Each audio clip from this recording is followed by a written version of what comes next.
Already నిన్న మొన్న నుంచి కూడా జరుగుతుంది వీడి గురించి. బెయిల్ వచ్చిందని ఆ బెయిల్కి వీడు సబ్మిట్ చేసిన ఆ మెడికల్ రిపోర్ట్ ఏదైతే ఉందో మెడికల్ సర్టిఫికేటు అదేమో ఫేక్ అని మాట్లాడుతున్నారు కొంతమంది. నేను విన్నాను. సర్లే 4 నెలలు ఉన్నాడు కదా నోటిదోలకి వెళ్ళొచ్చాడు, ఏదో ఇప్పటికన్నా బుద్ధిగా ఉంటాడు, ఇంకా ఆడికి అర్థమై ఉంటుంది ఈ పాటికి అనుకున్నాను. కానీ ఏం మార్పు రాలేదు వాళ్ళు. సెల్ఫీ వీడియోలో కూడా లేదు నన్ను లోకేష్ గారు చంపేయాలనుకుంటున్నారు, చంద్రబాబు నాయుడు గారు చంపేయాలనుకుంటున్నారు, పవన్ కళ్యాణ్ చంపేయాలనుకుంటున్నాడని హింట్లు ఇస్తున్నాడు వీడు. హింట్లు ఇస్తే వదిలే రకాలండి వాళ్ళు. వాళ్ళు లేపేసి వీళ్ళ అకౌంట్లు వేసేస్తారు. వైసీపీ వాళ్ళు ఏమో అంత ఆషామాషి కాదు. వైసీపీ అనే కాదండి, పొలిటికల్లో ఇది జరిగేవే. వీళ్ళు లేపేస్తే వాళ్ళ మీదకి వెళ్ళిపోద్ది అనుకుంటే లేప అవతల పాడేస్తారు. వీడికి ఆ మాత్రం కూడా లేక ఈడో కూడా పోసాను కూడా ఒకడు నన్ను చంపేస్తారని వీళ్ళే ఇంట్లో ఇచ్చేస్తున్నారు. వీళ్ళు ఈసారి కాలు తగిలి ముందు పడిపోయి చచ్చిపోయినా సరే తెలుగుదేశం పార్టీ మీద జనసేన మీద బురజల్లేద్దామని చూస్తారు. ఇలా ఉన్నారండి పరిస్థితి. అయితే ఈయన మొన్న బెయిల్ వచ్చింది అన్నప్పుడే అనుకున్నాను, సర్లే బెయిల్ వస్తుంది కదా, మరి మన చట్టాలు అలా ఉన్నాయి, ఎవరిని పట్టుకుని వెళ్ళి బెయిల్ రాకముందు వాడికి శిక్షించే విధానం ఇంకా మనకు రాలేదు కదా అనుకున్నాను. అయితే ఈడు ఈ రోజున ఈ సెల్ఫీ వీడియో రిలీజ్ చేసాడండి. ఈ సెల్ఫీ వీడియోలో చాలా సోది చెప్పుకొచ్చాడు. ఇంతకన్నా ముందు అసలు వీడు గతంలో ఏం మాట్లాడాడో ముందు ఒక ట్రైలర్ వేద్దాం. ఆ ట్రైలర్ చూసిన తర్వాత అప్పుడు మెయిన్ పిక్చర్లోకి వెళ్దామండి. చేతగాని దద్దమ్మ లోకేష్ గారు, నారా లోకేష్ గారు చేతగాని దద్దమ్మ రే. ఇప్పుడు అడగతున్నా మీడియా ముందు, ఇప్పుడు అడగతున్నా. చాలా మంది మాట్లాడుతున్నారు నా కొడక లోకేష్ గా, నా కొడక రే లోకేష్ గా. ఎలిమినేట్ మాధవరెడ్డికి నీకు సంబంధం ఏందిరా? వాడి పోలికలు నీకు ఎందుకు వచ్చినాయిరా? చెప్పు, సమాధానం చెప్పు. నైకోరెడ్డి తాడేపల్లి ప్యాలెస్ నీ అమ్మరే కంటైనర్ ప్యాలెస్ అని కంటైనర్ ఒక్కోరా నువ్వు 5 కంటైనర్లు కావాలి నువ్వు పాదయాత్ర చేయడానికి. పాదయాత్ర చేసిన రోజు స్టార్ట్. సార్ వీళ్ళు మాటలు చూడండి, అందరూ ఇంట్లో ఉన్న మహిళల కోసం పుట్టుకల కోసమే. చంద్రబాబు నాయుడు అయినా వాడి కొడుకైనా ఇప్పుడు దాకా బతికి బట్టగట్టేవాళ్ళ గౌరవ ముఖ్యమంత్రి వర్యులు ఇప్పుడు నన్ను 1 గంట వదిలేస్తే గంటలో లేపేస్తా అని అన్న మాటకి ఇప్పటికీ కట్టుబడే ఉన్నా. గంటలో లేపేస్తాడేనండి అప్పట్లో.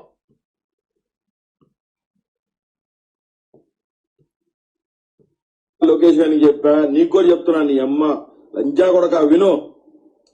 మీరు 2004 దాకా ఆగాలరా. ఇంట్లో హ్యాంగర్ కి తగిలిచ్చిన సొక్కా వేసుకొని బయటకు వస్తే అన్ని తెగిపోతాయి అన్ని. ఆ తర్వాత నీ పిల్లల్ని, నీ ఇంట్లో ఉన్న నీ పిల్లల్ని ఎతికి మరీ నాలంటోడికి అప్పు చెప్పాలి. దేనికి? అర్థమైంది? ఇప్పుడు ఎప్పుడు చూసినా కానీ నిజంగా మనసంతా అదోలా అయిపోద్దండి ఈ యదవ నాగుడుకుల మాటలు. నిజంగా ఆ సమయంలో అయితే ఇంకా ఇంకా ఘోరంగా ఉండేది మా పరిస్థితి. ఈ మాటలు భరించలేక స్టేషన్కి వెళ్ళి కేసు పెడితే వాళ్ళ కేసులు తీసుకోక తిరిగి మా మీదే కేసులు పెడుతూ. రైట్, మహాసేన రాజేష్ మీద ఏంటండి మీకు? ఆడొక కోటండి గాడు, ఆడొక రేపిస్టు, ఆడి మీద ఓటీ షూట్ ఉంది, ఆడొక టైలర్ గాడు, ఆడుచ్చా నా కొడుకు ఎన్ఆర్ఐని దుబాయ్ లో జాబ్ చేసుకునే ఎన్ఆర్ఐ. వీడికి బాగా పరిచయం ఉన్న ఫ్యామిలీ.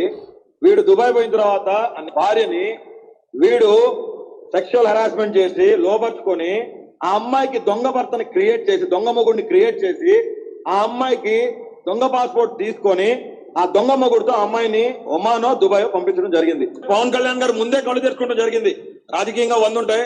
వాడి నా గురించి మాట్లాడాల్సి వచ్చినప్పుడు పవన్ కళ్యాణ్ గారు వీడికి, అదే పవన్ కళ్యాణ్ గారి గురించి మాట్లాడాల్సి వచ్చినప్పుడు వాళ్ళ ఇంట్లో చిన్న చిన్న పిల్లలను కూడా, అంటే వీళ్ళు మాట్లాడే మాటలని వీళ్ళు నన్ను అప్పుడు విమర్శించేవాళ్ళు అండి. ఇలాగా ఎవరో అమ్మాయిని ఏదో చేశానని, లేకపోతే టైలర్నని, ఆటో డ్రైవర్నని. అయితే నేను అంటున్నాను, ఆటో డ్రైవర్ అంటే ఏం తక్కువ ఏం కాదు. నా తమ్ముళ్ళు 2 తమ్ముళ్ళు ఉన్నారు, వాళ్ళిద్దరు ఆటో డ్రైవర్లే. మహాసేనలో కొన్ని 100 మంది తమ్ముళ్ళు ఉన్నారు ఆటో డ్రైవర్లు. టైలర్ అంటే అది కూడా ఏం తక్కువ కాదు. ఎందుకంటే జగన్మోహన్ రెడ్డి గారు ప్రత్యేకంగా టైలర్ల కోసం పథకం పెట్టాడు, సంవత్సరానికి 10,000 ఇస్తానండి. అంటే వాళ్ళ విలువ జగన్మోహన్ రెడ్డి గారికి తెలుసు. కానీ నేను ఎప్పుడు టైలర్ని కాదు, నాకు టైలరింగ్ ఏమీ రాదు. కానీ వీళ్ళు లేని దాన్ని ఆరోపించి అంత ఘోరంగా తిట్టివరండి. వాడొక దరిద్రుడని, వాడొక నిష్ఠ దరిద్రుడని, ఒక రేపిస్ట్ అని, ఒక దగురుబాజీ అని, ఒక బ్లాక్ మెయిలర్ అని వాడి గురించి తెలుసుకున్న పవన్ కళ్యాణ్ గారు ఇమీడియట్ గా మీ పార్టీ, అదే జనసేన పార్టీ కార్యాలయం నుంచి ఇమీడియట్ గా అఫీషియల్ నోట్ ద్వారా వాడిని దూరం చేసుకోవడం జరిగింది. నన్ను ఎవరో అఫీషియల్ నోట్ ద్వారానో లేకపోతే ఇంకోలాగా నన్ను ఎవరు తీసేయలేదు, ఎవరు నన్ను దూరం చేయలేదు. ఒకవేళ నిజంగానే నేను ఎవరినన్నా అలా రేపులు చేసేసి ఉండుంటే మరి జగన్మోహన్ రెడ్డి గవర్నమెంట్లో 30 కేసులు పెట్టిన నా మీద ఆ రేప్ కేసు ఎందుకు పెట్టలేదు? నా మీద ఆయన జాలి చూపించారా? లేకపోతే ఒక అమ్మాయిని విదేశాలకు తరలించారని అంటున్నారు. అలాంటిది ఏమైనా దొరికితే నన్ను అసలు బయటికే రానివ్వను మొత్తం ఆ 5 సంవత్సరాల్లో. పెంట పెంట చేసి పెడతారు నన్ను. ఇలా ఎంత దారుణంగా దిగజారు మాట్లాడేవారండి వీళ్ళు. ఒకప్పుడు రౌడీ షీటర్గా ఉన్న మహాసేన రాజేష్ కాకినాడ నుంచి పారిపోయి అత్తగారింటి దగ్గర సామర్లకోటలో ఆ పత్తిపాడు అనే ఏరియా గ్రామ పరిసర ప్రాంతాల్లో చిన్న పల్లెటూరులో తలదాచుకుంటూ ఉన్నాడు. కొట్టి చంపేస్తారు అని. నాది సొంతూరు ఉత్తరకంచే, నా చిన్న పల్లెటూరే. అయితే పిల్లల చదువుల కోసం కాకినాడలో ఉండేవాడిని. నిజంగా ఇలాంటి బేవర్స్గాళ్ళు చాలామంది అండి. మేము 500 మంది ఇంటికి వచ్చేస్తున్నాం, 1000 మంది ఇంటికి వచ్చేస్తున్నాం అని చాలాసార్లు బెదిరించారు నన్ను. అయినా కూడా ఎప్పుడు నేను వెనక్కి తిరిగి చూడలే. అక్కడే ఉన్నాను ఒంటరిగా. 12 సంవత్సరాలు ఉన్నానండి అక్కడ. 12 సంవత్సరాల్లో వైసీపీ గవర్నమెంట్ దాదాపు 4 సంవత్సరాలు ఉన్నాను. 3 సంవత్సరాలు ఉన్నాను. వైసీపీ గవర్నమెంట్ ఫుల్ పవర్లో ఉన్నప్పుడు ఒంటరిగా ఉండే పోరాడాను.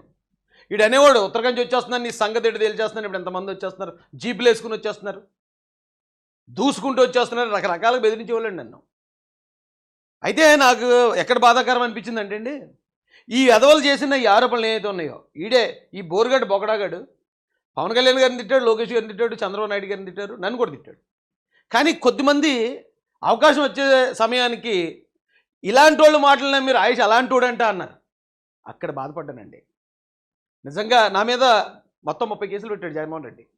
ఇలాంటి రేప్ కేసులు కానీ లేకపోతే ఎవరి దగ్గర ఎక్స్ట్రా ఇలాంటి కేసులు కాదండి, ధర్నా చేశానని కేసు. నువ్వు అంబేద్కర్ పేరు పెట్టబోతే నీ జెండా, నీ వైసీపీ జెండా తగలబెడతానన్నానని కేసు. నేను పార్టీలో జాయిన్ అవ్వడానికి కాన్వాయ్ వెళ్తే కేసు. ఎక్కడో ఒక దళితుడి పట్ల అన్యాయం జరిగిందని అక్కడ నిలబడితే కేసు. ఎందుకు మరి ఇలాంటి కేసులు పెట్టారు? అంత నేరస్తుని నేనైతే. ఇవాళ రఘురామకృష్ణరాజు గారి దగ్గర నుంచి, చంద్రబాబు నాయుడు గారి దగ్గర నుంచి రోజు ఒక 5,000 10,000 రూపాయలు వెళ్తే వాడు ఒక వీడియో మాట్లాడతాడు. ఒక ఎన్ఆర్ఐ భార్యని లోపరుచుకొని విదేశాలకి దొంగ భర్తను ఒకటి క్రియేట్ చేసి అమ్మేసిన దౌర్భాగ్యుడోడు. తెన్నంటి వాసాలు లెక్క పెట్టి వీళ్ళందరూ. ఖచ్చితంగా చెప్తున్నాను, వాడు ఏదో చిన్న పదవి ఎక్స్పెక్ట్ చేశాడు. వీడు రౌడీ షీటర్ అని, విదేశాలకు అమ్మాయిలు అమ్ముతున్నాడని. ఈ టైలర్ నాకు పదవి రాపోయినప్పుడు కూడా నేను బాధపడలేదు కానండి. ఇలాంటి పనికిమాలిన అందరికీ వాళ్ళు అన్నది జరిగింది, వాళ్ళందరూ ఆనందపడేలా జరిగిందని మాత్రం బాధపడ్డాను.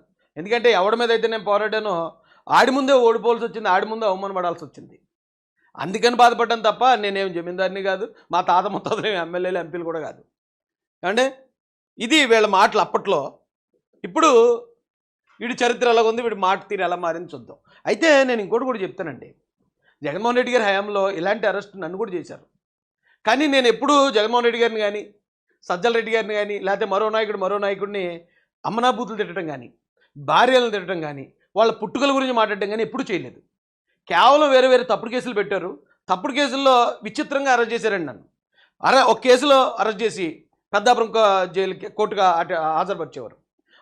ఆవిడ ఏం చేసేది, అక్కడ ఉన్న మ్యాజిస్ట్రేట్ గారు పెద్దాపురం జైలుకి రిమాండ్ ఇచ్చేవారు. పెద్దాపురం జైల్లో ఉండేవాడిని.